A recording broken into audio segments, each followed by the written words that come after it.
There are stories you probably haven't heard about in the lamestream media coming out of the Israel-Palestine conflict. I'm going to cover that here today and more on Speechless. Cut for time.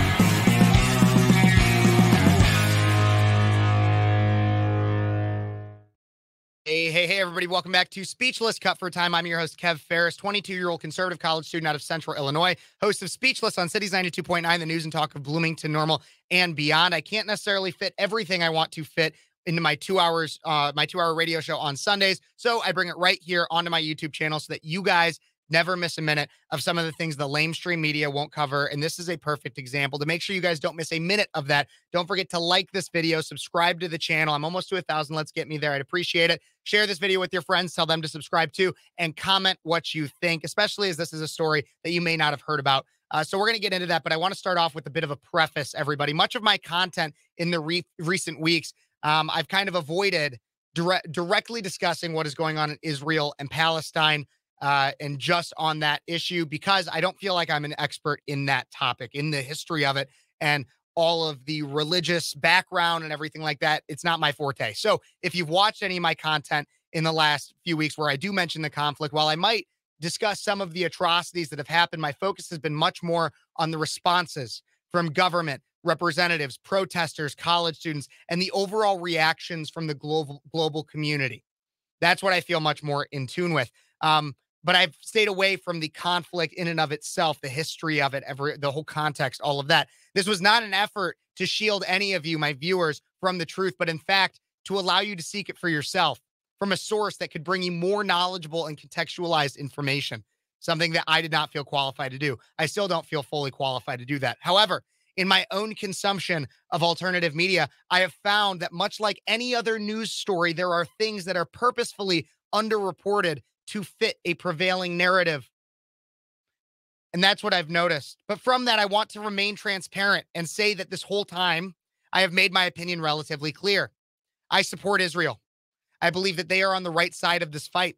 All of that said, I do not believe the United States should be funding any war in any way, that we are not legally obligated to do so, or sending any of our soldiers off to die for a fight that is not directly ours to fight. We have much bigger problems to be focusing on at home, domestically. I also believe that neither side of this conflict is free from criticism when it is due. And as I get further into what I mean by all of this, I want to be abundantly clear that everyone should do their own research. If you want further information regarding the in-depth history of this conflict, I am not going to be the one to provide that. There are people much more in tune with this issue than me to comment on that. Also, if you are watching just one video like this one or reading just one article for all the answers, you're never going to find it.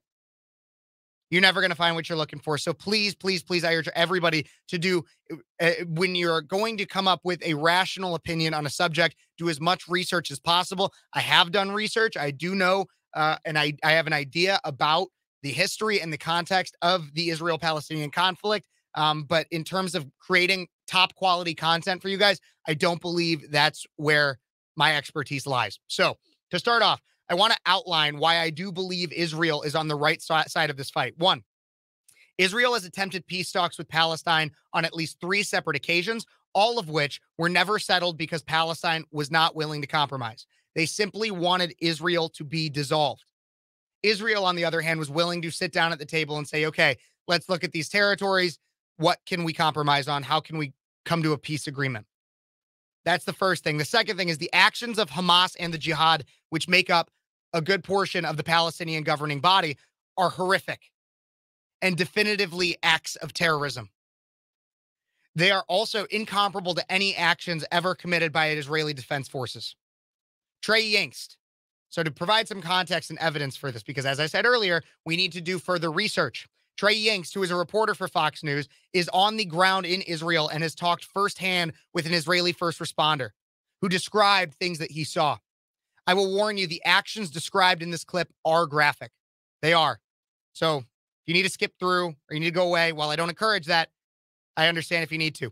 And while Fox News, like I said earlier, is part of the mainstream media, Trey Yingst, I follow him on his personal pages because he is on the ground there. He is getting firsthand understanding of what is going on. And I think that there's value to that over just the fact that he's affiliated with mainstream media. So let's take a look and a listen as to what exactly he heard from this first responder in Israel. Again, warning, he does get into graphic idea of what was happening there. But here's what he had to say. As a first responder to this, what was done to these people of southern Israel? Well, I don't want to get people scared from what I'm saying, but I saw beheaded bodies. I saw body parts. There is one of my friend who was in Phares. He told me that he found in one house a husband and wife and two children. They killed the husband first. They took his eyes out. I saw the body by myself. They took the eyes out, and they cut the breast of the woman, and they cut the leg of the girl. That's the family that I saw with my own eyes. Moshe, thank you for providing these details. It's so important that people remember what happened here, the atrocities and the massacre that took place in southern Israel. You're hearing from a firsthand source, not from reports or from what people say. This is what took place here, guys, and it just gives you a small piece of the massacre that took place on October 7th. Trey, Back to you. Absolutely. And that's why I said it's so important to look at those firsthand sources, everybody. And that is why I say I know, and based on other pictures I've seen, which I think are too graphic for YouTube, that's how I know Hamas, their actions are animalistic, and it's disgusting, and it is absolute terrorism. Even though some mainstream media sources would like to either defend them or at least be apologetic towards them and sympathize. So it is no doubt to me that Israel is 100% justified in its response to the terrorist attacks committed by Hamas, and they have every right to fight back. Because Hamas, again, committed unspeakable atrocities that are in no way even close to comparable to anything that Israel has done. And while I maintain that Israel is on the right side of this conflict, that doesn't make them free from scrutiny. And here's where we get into the story that you guys probably did not hear about. Many of you have heard every detail of the hospital bombing that happened last week and the intelligence provided to prove that it was in fact Hamas and an erratic missile that they had no control over, or at least did not hit its intended target. They are the ones to blame, not Israel, despite alternative claims from Palestinians and their government. But you probably once again did not hear this story, despite hearing every piece of that. Remember, many people have heard every piece of that. It was headline news, but you probably didn't hear this one. This one went ignored by much of the mainstream media. The only main sources I could find reporting on it were the New York Times, the Daily Mail, and Reuters. And it was not at the headline. It was not at the headline section of any of these. So out of Reuters, a Greek Orthodox church in the Gaza Strip, which was sheltering hundreds of displaced Palestinians, was hit overnight on October 20th by an Israeli airstrike, the Orthodox Patriarchate of Jerusalem said. And Palestinian health officials said 16 people were killed. There was no word from the church on the death toll. The Israeli military said a part of the church was damaged in a strike on a militant command center, and it was reviewing the incident. So essentially, a Greek Orthodox, a Christian church in Gaza was bombed by, part of it at least, was bombed by Israeli defense forces. And the Israeli defense forces have claimed that it was a strike on a militant command center, and it was reviewing the incident. To give you firsthand context, Justin Amash, a former member of Congress, has relatives that were sheltering at the church and even provided video footage provided from them about showing the rubble and everything like that. So let's take a look.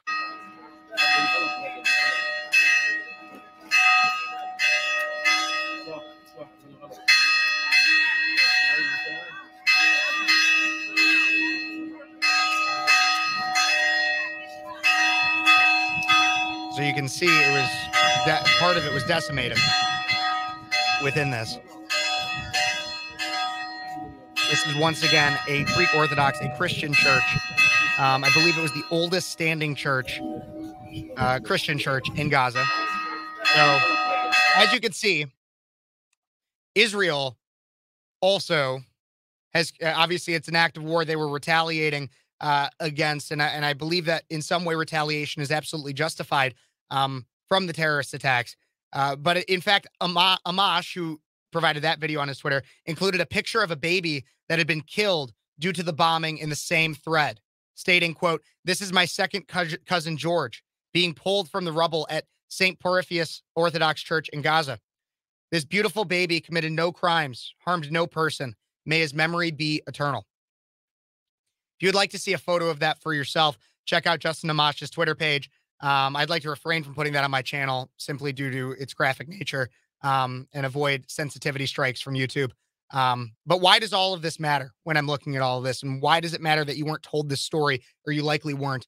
Well, there was global outrage on both sides regarding the bombing of the Palestinian hospital. It dominated the news cycle. Much of this war is focused on the Jewish Islamic faiths, but Christians are affected too. It's estimated out of the 2 million plus population of Gaza, at least 1,000 of those, which is a very small percentage, but 1,000 of those are Christians. We had verifiable intelligence from within a day from Israel and the United States regarding the hospital bombing. We have had no follow-up or calls for follow-up from any governing or media institution to give reason for the destruction of this church. As I've discussed before, Hamas will use civilians as human shields. They will. Hamas does. They posted videos tearing out water pipes that prevented water from going to their civilians so that they could make rockets. They set up satellite headquarters in civilian buildings to allow them to scream about Israeli atrocities when they're the ones, once again, Hamas is using their civilians as human shields. But I am disappointed in this case in Israel's response.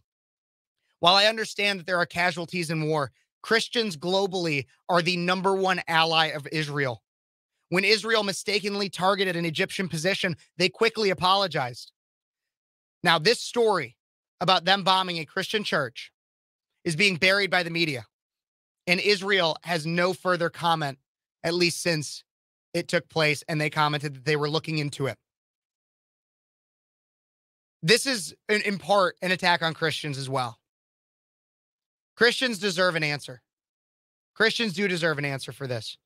A former member of Congress has family that was killed due to this bombing. A second cousin, a baby.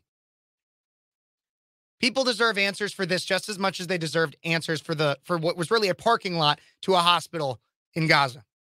Many of our representatives will treat this like a sporting event, like you need to unconditionally support Israel or Palestine like it's the Bears or the Packers, because to them, it's not about the lives lost. It's not about war. It's about lining their pockets with the money they send, our money, to military suppliers that gets funneled right back to them. But this is your reminder, everybody, that one, you can be supportive of something or someone while also being reasonably critical of it. War is not necessarily a sporting event. It's not a sporting event, period. It's not a sporting event. Atrocities are committed by both sides. Now, the weight of those atrocities are definitely supposed to be called into question. But, like I said, we can be reasonably critical of both sides. Any representative that claims to be a Christian, this is your second reminder, any representative that claims to be a Christian and is calling for all-out war should one, be demanding answers for this incident and demanding answers for almost any incident like this. And if they are calling for all-out war, look at who donates to their campaign. I'm sure it's telling. I'm sure it's telling. Everybody, I hope you got informed by something in this. I don't know. Maybe I'm wrong about that story. Maybe you did hear about it. Maybe it was reported more by the mainstream. But from all I can tell, the mainstream media is not reporting on this story. And whether that has to do with it being directly targeting Christians and the media doesn't want to report on that, and it simply doesn't fit their narrative that Israel is always perfect, that is not true either. That is not true either. And I think it's important to recognize those things. What do you guys think, though? Let me know in the comments. Don't forget to like this video, subscribe to the channel, share it with your friends so that they can also be informed on what the mainstream media will not inform them on. Thank you guys so much for watching. God bless you. God bless America, and God bless Christians, especially those hurting from this attack. Thank you for watching. This has been Speechless. Cut for time.